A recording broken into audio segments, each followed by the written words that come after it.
We'll get All you. right, go ahead. Go We ahead, can get finish. started. Then we'll do the introduction though. No worries. All right. No, I was just saying that you'd be surprised what gratitude gets you. You know, we complain about we complain more so about where we want to be, and we forget where we started.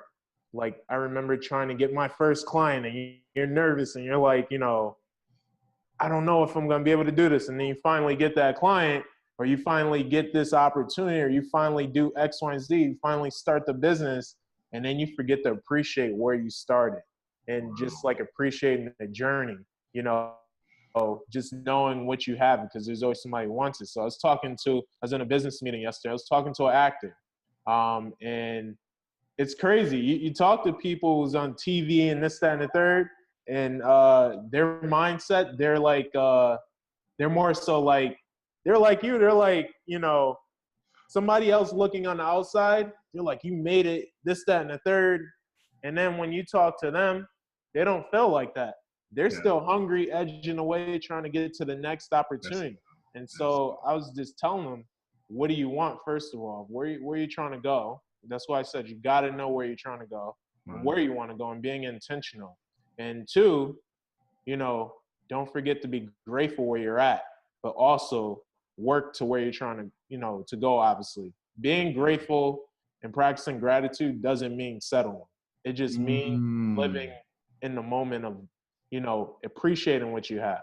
Because we're always going to want more. It's just human nature. Right. You know, and tactic of survival. But yeah, that's what I've just been telling them. I was like, remember, you started with, because a homeless man walked by, and he asked for money or whatever, and it's crazy. The actor, because I use that analogy, the actor was talking about how he only makes X, Y, and Z, or how this opportunity, you know, he's like, you'd be surprised on how it works on the inside. But he's just like complaining more so about where he was and where he wants to be. Wow. And so he's making it seem like it was off track. And I said, think about it again. You are on track. You didn't have you had your first audition. You were trying to get a gig. You got a gig, and you got multiple ones. You've been on TV. You've been in movies. It's about being grateful where you're at and appreciate where you're trying to go and taking the purposeful steps. That's why I always say, like, living on purpose.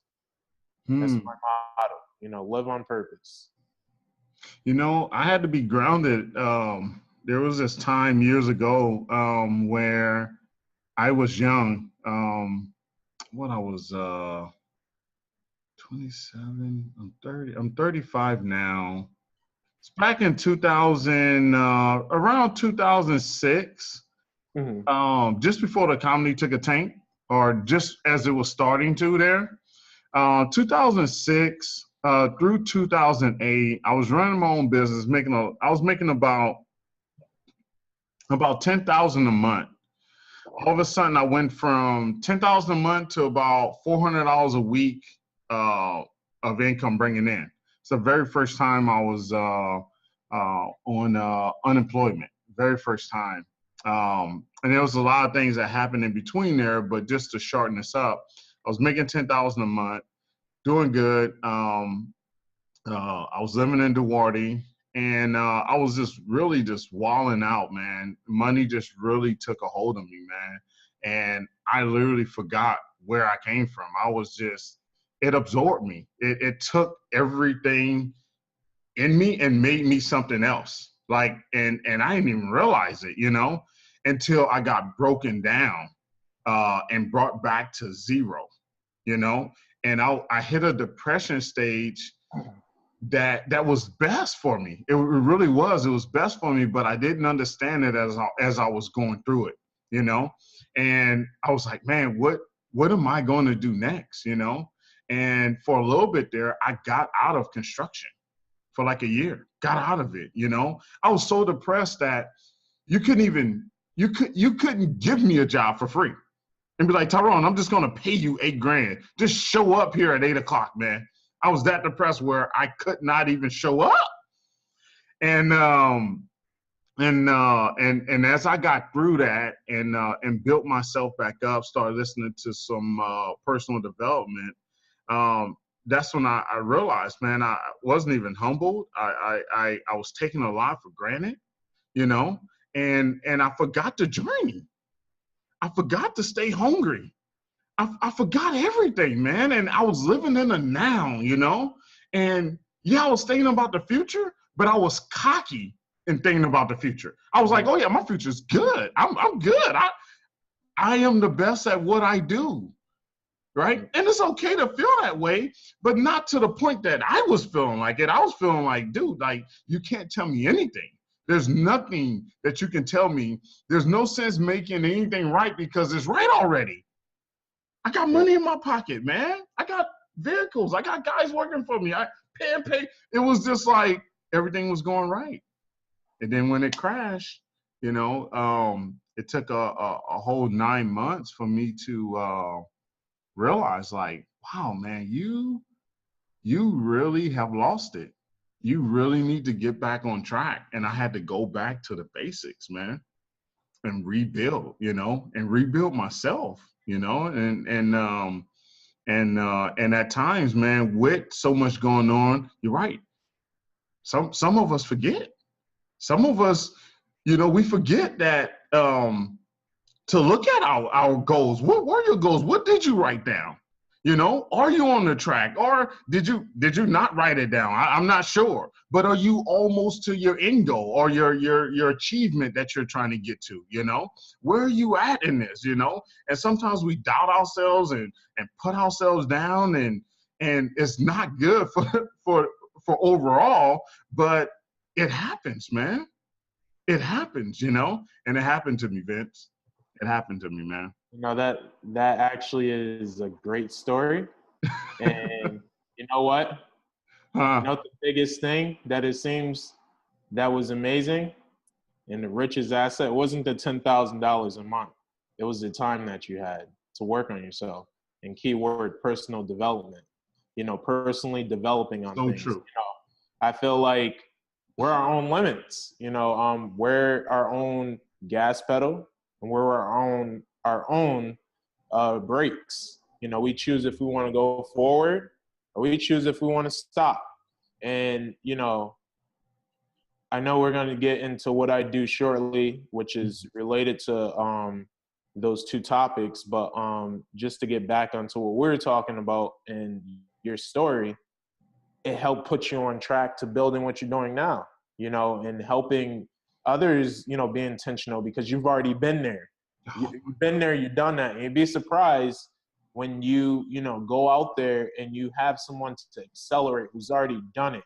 It's like we're trying to get to a destination, right? And we're all limited to time. We can never get it back. It's life's most richest and precious commodity, right? Mm-hmm. You can never renew it. You can't go back and get yesterday. We can't get 5 minutes ago, but we can always go back and get money. You see money come and go. There's always going to be something that's fluctuating up and down. Right. But time, that's something that is continuous. It's always ticking. So I always try to, you know, I try to appreciate that more than anything, and appreciate when somebody else gives me their time, as well as, you know, appreciating my time. But more important is that we're as powerful as we allow ourselves to be, you know.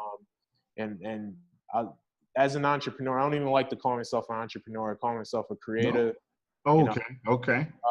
because I feel it's become broad, where it's like people just don't get me. This could go on. This could take the whole interview.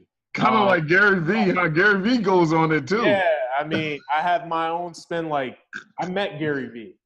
Yeah. You know, he's a great guy. But I've learned to be my own person. I've learned that I'm as powerful as I allow myself to be. And if I look at others to make that decision for me, then what am I? Gary Vee said it. He said people don't appreciate Gary Vee. They appreciate what Gary Vee does and can do.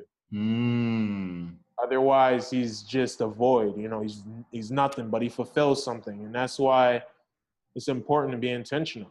Wow. What is your mission? What are you trying to fulfill? What are you trying to do? For example, you're in your program, you know, your school of construction for startups and laborers who are in the construction field, you're helping equip them with the necessary resources and skills to cultivate their skills and manifest greatness in what they're trying to do, helping them be intentional, helping them cut time, helping them get introduced to resources that will help accelerate them into cutting their learning curve in half and moving them a lot further along the railroad track of greatness of what they're trying to achieve versus getting stuck. Imagine if we're trying to go somewhere and we have a certain time, right?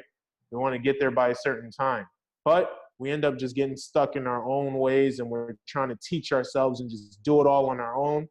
I've been there, I've done that. That's why I actually created what I did. But you're in your own ways. You don't you're just trying to do everything off of trial and error. The most dangerous way of learning, I feel. Right. I agree. And you're trying to get somewhere, but guess what's gonna happen? I don't mind pit stops, but what you're gonna end up doing is taking detours and going every way off track of where you're trying to go. And it's gonna take you a lot longer to get there. And why? Why when someone else has already done it? All right, let's get started here, Vince, before I run out of time with you, man. You're busy. No doubt, man. No doubt. All right, give us a little bit about who you are, name your company, and what you do. So, a little bit about me. I'm a creative lifestyle entrepreneur, and I help dreamers, do the same to create a life of, of greatness of what they're trying to do, taking them where they're trying to go. So, in a nutshell,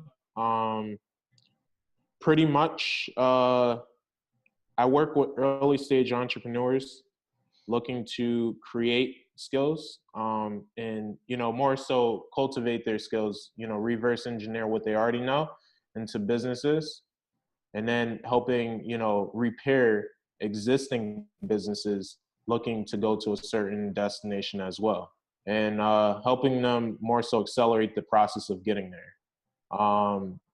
And pretty much, I know your question is going to be, how did this all happen? And what can you be a little more specific?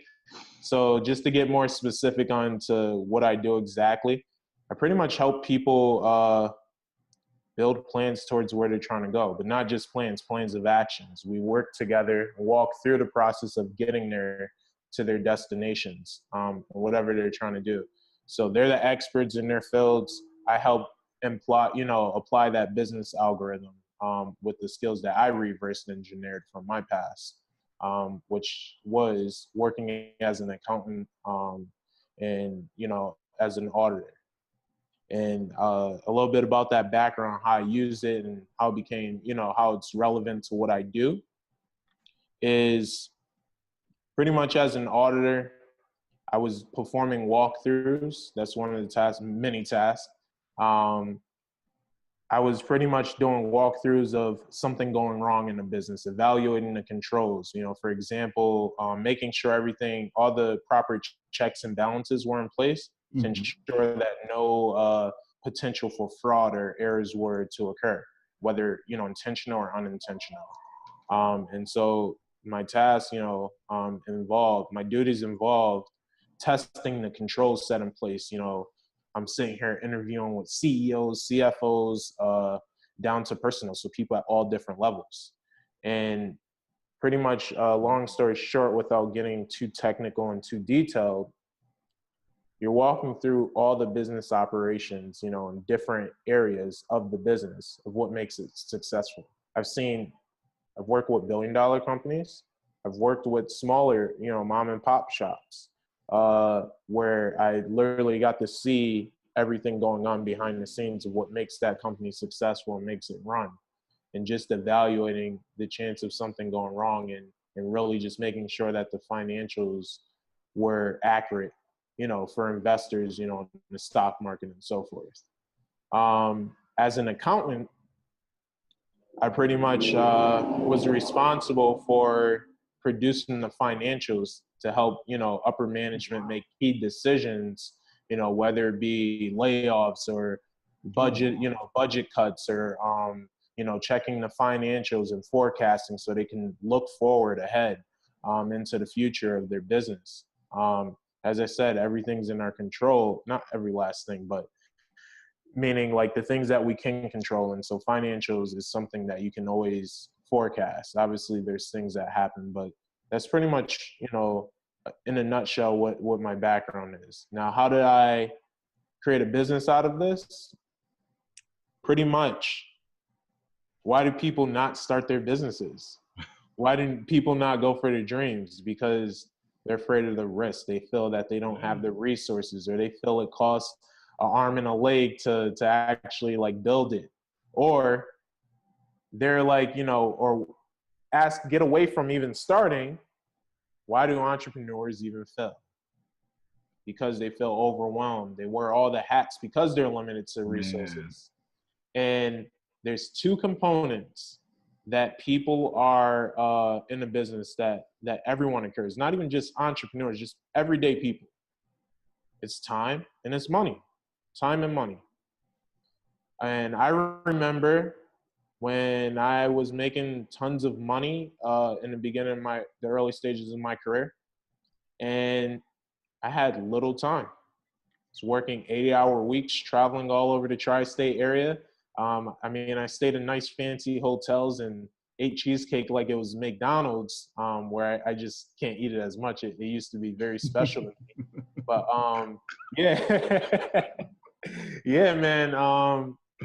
You know, like I was very miserable in a bad state, like similar to what you described earlier, where I had money, I had my life plan laid out, and it was an early stage, you know, just graduating out of college and then being in a position like where I have tons of other opportunities coming. I'm like, I'm set, like I'm in high demand.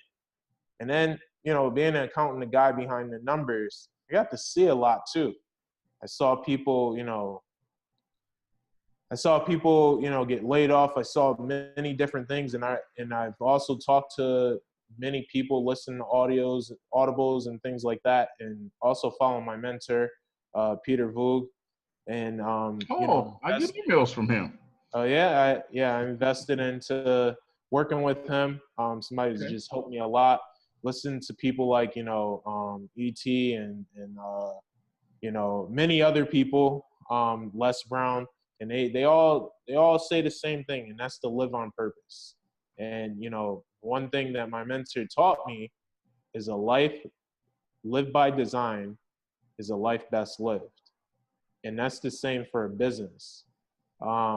If you want to be in a business where you're making tons of money and maximizing opportunities, and you also want to have that time and luxury to create it, you know, creating a lifestyle or creating a business around your lifestyle versus a lifestyle around your business.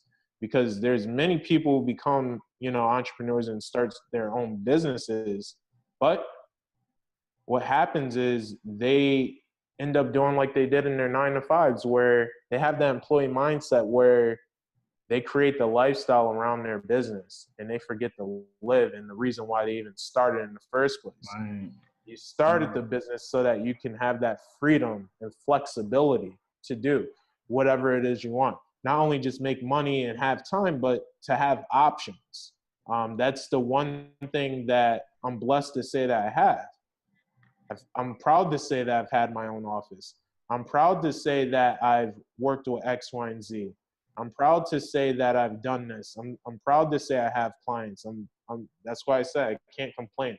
Most of all, I'm proud to say that I'm on track and I'm following my destiny and just really fulfilling my soul of what I'm meant to do.